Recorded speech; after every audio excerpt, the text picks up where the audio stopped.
Hello guys, ഞാൻ ഷാർജയിലാണ്. ഞാൻ ഷാർജയിലൂടെ ഇങ്ങനെ വളരെ ഒറ്റപ്പെട്ട് ഇങ്ങനെ നടക്കുകയാണ്. എനിക്ക് വളരെയധികം വിഷമമുണ്ട്. ഭർത്താവുണ്ട്, അവൻ ഖത്തറില്ല. എന്നിട്ട് ഞാൻ ഒറ്റപ്പെട്ട് നടക്കുകയല്ലേ. ഒട്ടുമിക്ക പ്രവാസികളുടെയും ലൈഫ് ഇങ്ങനെയൊക്കെ തന്നെ ആയിരിക്കും. എന്ത് ചെയ്യാനാ? ഞാൻ കൊച്ചിയിലായിരുന്നു കേട്ടോ.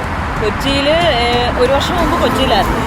ആ സമയത്ത് ഞാൻ വളരെയധികം ഹാപ്പിയായിരുന്നു. കാരണം എൻ്റെ കൂടെ എൻ്റെ അനിയത്തിയും അനിയനും എല്ലാം ഉണ്ടായിരുന്നു. ഞാൻ അവരുടെ കൂടെ എപ്പോഴും പുറത്ത് പോവുകയും കുറേ കാര്യങ്ങളൊക്കെ കാണുകയും ഞങ്ങൾ ഒന്നിച്ച് കറങ്ങിയിട്ടൊക്കെ ഫുഡ് മേടിച്ച് കഴിക്കും. ചെന്നിട്ടും ഞാൻ അവിടെ നിന്ന് ഇവിടെ വന്നു കഴിഞ്ഞപ്പോഴത്തേക്ക് ഞാൻ വളരെയധികം ഒറ്റപ്പെട്ടു പോയി. ഞാൻ എൻ്റെ ഒരു ഫ്രണ്ടിൻ്റെ കൂടെയാണ്. എന്നിട്ടും എനിക്കറിയില്ല, ഞാൻ വളരെയധികം